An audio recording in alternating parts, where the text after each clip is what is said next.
ഓഫീസിലേക്ക് ഒരുങ്ങിയിറങ്ങി അനന്യ ദേവനെയും കാത്ത് താഴെ ഇരിപ്പുണ്ടായിരുന്നു. അപ്പോഴാണ് അവളെ ഞെട്ടിച്ചുകൊണ്ട് ദേവനും ഗൗരിയും ഒപ്പം പടികളിറങ്ങി വരുന്നത്.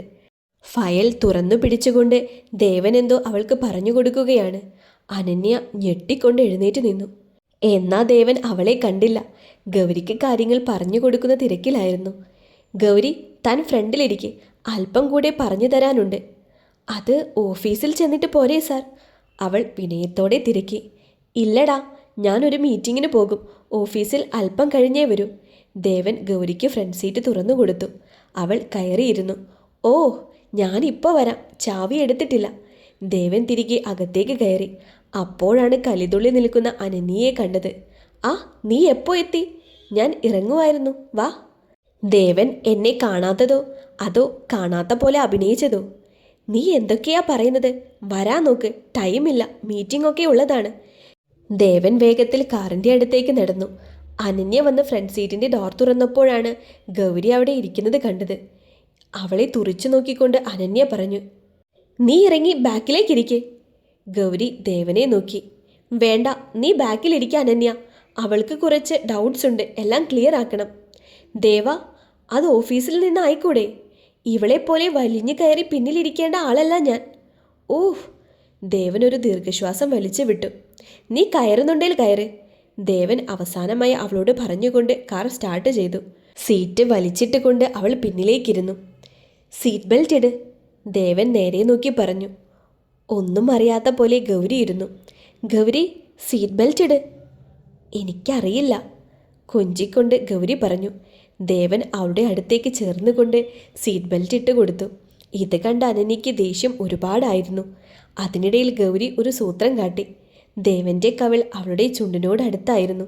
ഒരു ചെറിയ മുത്തം അവൾ ദേവൻ്റെ കവിളിൽ നൽകി. ദേവൻ ഒന്നും അറിയാത്ത പോലെ നേരെയിരുന്നു. അവൾ ദേവനെ ഒന്ന് നോക്കി. ഇനി അറിഞ്ഞില്ലേ? അവൾ ഫയൽ താടിയിൽ ഊന്നിക്കൊണ്ട് ചോദിച്ചു.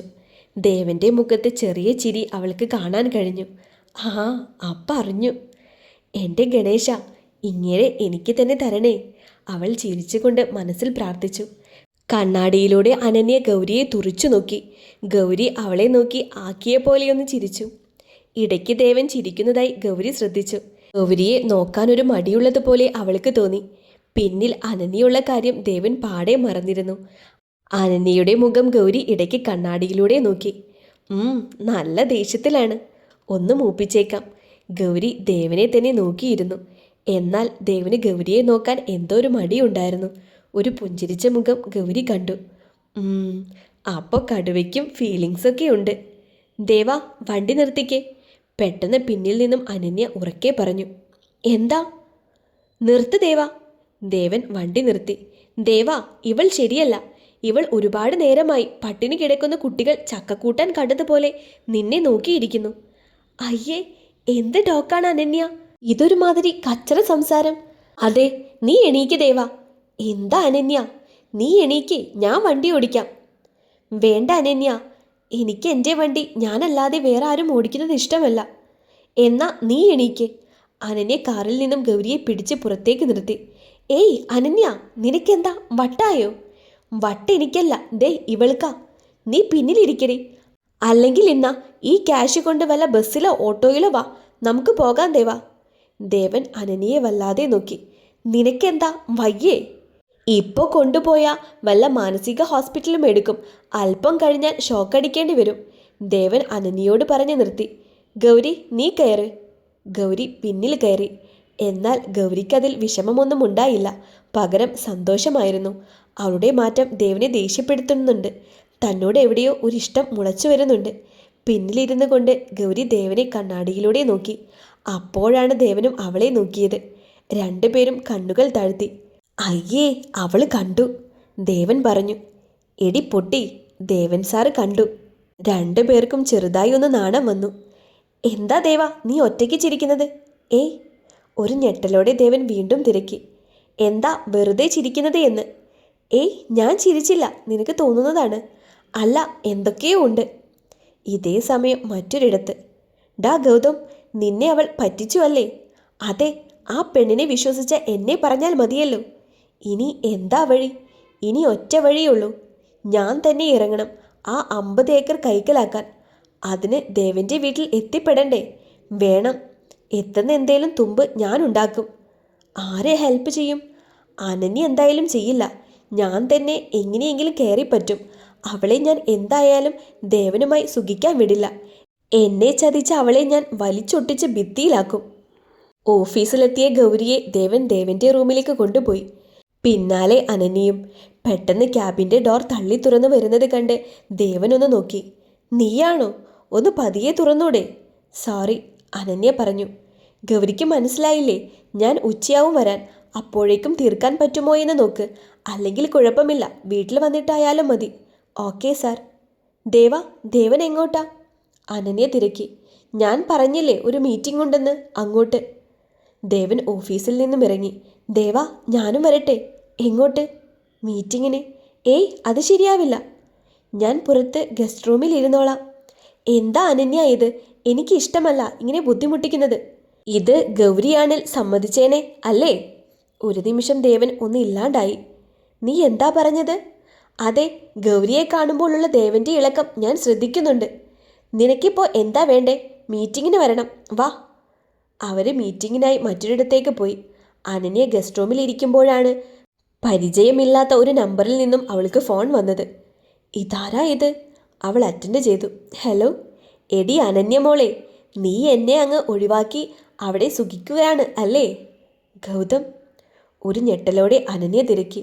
അതേടി, ഗൗതം തന്നെ. ഗൗതം, നിനക്ക് എന്താ വേണ്ടത്? ഇനി നീയൊന്നും ചെയ്തു തരണ്ടടി, ഞാൻ തന്നെ ചെയ്തോളാം. പിന്നെ നീ വിചാരിക്കും പോലെ ദേവൻ്റെ പത്നിയായി വാഴാമെന്ന മോഹമുണ്ടേൽ മാറ്റി വെച്ചേക്ക്. നീ മൂർഖനെയാണ് നോവിച്ചു വിട്ടത്. നീ നിന്നെക്കൊണ്ട് പറ്റുന്നത് ചെയ്യേ. ഗൗതമിനോട് വെല്ലുവിളിച്ചുകൊണ്ട് അനന്യ ഫോൺ കട്ട് ചെയ്തു. അനന്യ മനുഷ്യനെയല്ല, പകരം മനുഷ്യൻ്റെ പണത്തെയാണ് സ്നേഹിക്കുന്നത്. ഗൗതമിൻ്റെ കയ്യിലുള്ളതിനേക്കാൾ ഇരട്ടി പണം ദേവൻ്റെ കയ്യിലുണ്ടെന്ന് അവൾക്ക് നന്നായിട്ടറിയാം. ഉച്ചയോടെ ഗൗരിയും ദേവനും അനന്യയും മാൻഷനിലേക്ക് തിരിച്ചെത്തി. ഗൗരി, ഫയൽസ് എൻ്റെ റൂമിലേക്ക് വെച്ചേരെ, ദേവൻ പറഞ്ഞു. ഗൗരിയുടെ പിന്നാലെ അനന്യ നടന്നു. ഫയൽ വെച്ച് ഗൗരി അവളുടെ റൂമിലേക്ക് പോയതും അനന്യ ആ ഫയൽസിൽ നിന്നും ഗൗരി ചെയ്ത വർക്കുകൾ എടുത്തു മാറ്റി. അത് മാറ്റി റൂമിന് വെളിയിലേക്ക് തിരിഞ്ഞ അനന്യയ്ക്ക് മുന്നിലേക്ക് ദേവൻ വന്ന് നിന്നു. എടുത്തോ? ദേവൻ്റെ ചോദ്യം അവളെ ഞെട്ടിച്ചു. അത് പിന്നെ. ദേവൻ കൈകൾ നീട്ടി. സോറി ദേവ, ഗെറ്റ് ഔട്ട്. നാണം കെട്ട പോലെ അനന്യ റൂമിൽ നിന്നും വെളിയിൽ വന്നു. എന്താ ഇത്? എല്ലാം വിപരീതമായി നടക്കുന്നു. പഴയ സ്നേഹം എന്നോടിപ്പോൾ ദേവനില്ല. ഉത്തരത്തിലിരുന്നത് കിട്ടിയതുമില്ല, കക്ഷത്തിലിരുന്നത് പോവുകയും ചെയ്തു എന്ന അവസ്ഥ ആവുമോ എന്തോ. ദേവന് ഫയലുകൾ ചെക്ക് ചെയ്തു. ഓ, ഇവൾക്ക് ഈ ഗ്രാഫൊക്കെ കറക്റ്റായി എങ്ങനെ ചെയ്യാൻ പറ്റുന്നു ആവോ? സ്ഥിരമായി കണക്കുകൾ കണ്ടു നിൽക്കുന്ന റിയൽ PA വരെ തെറ്റിക്കുന്ന വർക്കാണ്. ഇവൾ ഒരു പുലി തന്നെ, ദേവനൊന്ന് ചിരിച്ചുകൊണ്ട് പറഞ്ഞു. രാത്രി ഗൗരി അവളുടെ ഫോൺ എടുത്ത് മുൻപ് ഗൗതമിൻ്റെ നമ്പർ സേവ് ചെയ്തതിൽ വിളിച്ചു. പരിചയമില്ലാത്ത നമ്പർ കണ്ട് അനന്യയാണെന്ന് കരുതി ഗൗതം ഫോൺ എടുത്തു. ഹലോ, ഇതാരാ? ഗൗതം തിരക്കി. ഞാൻ ഗൗരി. അതാരാ? ഞാൻ ദേവൻ സാറിൻ്റെ വീട്ടിൽ നിന്നുമാണ്. ഗൗതം ഒരു ഞെട്ടലോടെ അത് കേട്ടു. ദേവൻ്റെയോ? അതെ. നിങ്ങൾ അനന്യ മേഡത്തിൻ്റെ ആരാ? ഞങ്ങൾ തമ്മിൽ നിശ്ചയം കഴിഞ്ഞതാ. ഇപ്പോൾ ദേവനെ കിട്ടിയപ്പോൾ ആ പന്ന മോൾക്ക് എന്നെ വേണ്ട പോലും. സാർ, ഞാനും ഒരു പ്രശ്നത്തിലാണ്. എനിക്കൊരു ഹെൽപ്പ് വേണം നിങ്ങളുടെ. എന്താ? എന്ത് ഹെൽപ്പ്? ഞാൻ നേരിട്ട് പറയാം. എനിക്കൊന്ന് കാണാൻ പറ്റുമോ? കാണാം. പിന്നെ നിങ്ങളെ ഞാൻ വിശ്വസിക്കുവാണ്. ഗൗരി, നിങ്ങൾ ഒന്നുകൊണ്ടും പേടിക്കണ്ട. ഞാൻ നിങ്ങളെ ഹെൽപ്പ് ചെയ്യാം, എന്നെക്കൊണ്ട് പറ്റുന്നതാണ് എങ്കിൽ. എന്നാൽ നാളെ KP നഗറിലേക്ക് വരാൻ പറ്റുമോ? വരാം. ശരി. അവൾ ഫോൺ കട്ട് ചെയ്തു. തേടിയ വള്ളി കാലിൽ ചുറ്റിയ പോലെയായിരുന്നു രണ്ടുപേർക്കും. പിറ്റേന്ന് രാവിലെ തന്നെ ഗൗരി KP നഗറിലേക്ക് ഇറങ്ങി. രാവിലെ തന്നെ പോകുന്നത് കണ്ട് ദേവൻ തിരക്കാൻ ചെന്നപ്പോഴേക്കും അനന്യ തടഞ്ഞു നിർത്തി. ഉച്ചയോടെ ഗൗതമും ഗൗരിയും കണ്ടുമുട്ടി. ഇനിയാണ് കളി. ഹായ് ഗൗതം. ഞാൻ ഗൗരി. അല്ല, ഗൗരി ദേവൻ. ഞാൻ ഗൗതം ശങ്കർ. ഞാൻ ദേവൻ്റെ ഭാര്യയാണ്. ദേവൻ്റെ ഭാര്യയോ? ഒരു ഞെട്ടലോടെ ഗൗതം തിരക്കി. അതെ, കരാർ ഭാര്യ. നിങ്ങളുടെയൊക്കെ ഭാഷയിൽ പറഞ്ഞാൽ കോൺട്രാക്റ്റ് വൈഫ്. ഗൗരി കാര്യങ്ങൾ വിശദമായി പറഞ്ഞു. അപ്പോൾ ഗൗരി പറയുന്നത് ദേവന് ഗൗരിയെ എപ്പോൾ വേണമെങ്കിലും ഒഴിവാക്കാമെന്നാണോ? അതെ. പിന്നെ ഇപ്പോൾ കുറച്ച് ദിവസമായി ദേവനിൽ ഞാൻ ചില മാറ്റങ്ങൾ കാണുന്നുണ്ട്. എന്ത് മാറ്റം? എന്നോടെന്തോ ഒരു ഇഷ്ടമാണോ സഹതാപമാണോ എന്നറിയാൻ പറ്റുന്നില്ല. ലുക്ക് ഗൗരി, ഞാൻ നിന്നെ സഹായിക്കാം. പിന്നെ എനിക്കെൻ്റെ അനന്യയെ തിരികെ വേണം. ഞാൻ അത്രയും അവളെ സ്നേഹിക്കുന്നുണ്ട്. പിന്നെ ആ 50 ഏക്കറും അതെൻ്റെ ഡ്രീം പ്ലോട്ടാണ്. ഞാൻ നേടിത്തരാം. പകരം എനിക്ക് ദേവൻ്റെ റിയൽ ഭാര്യയാവാൻ നീ സഹായിക്കണം. സഹായിക്കാം. ഞാൻ എന്ത് ചെയ്യണം? എൻ്റെ കാമുകനാവുമോ? ആ, അപ്പോൾ ഞാൻ വിചാരിച്ചത് തന്നെയാണ് തൻ്റെ ഉള്ളിലും. അങ്ങനെ അവിടെ പ്ലാൻ എ സെറ്റാവുന്നു.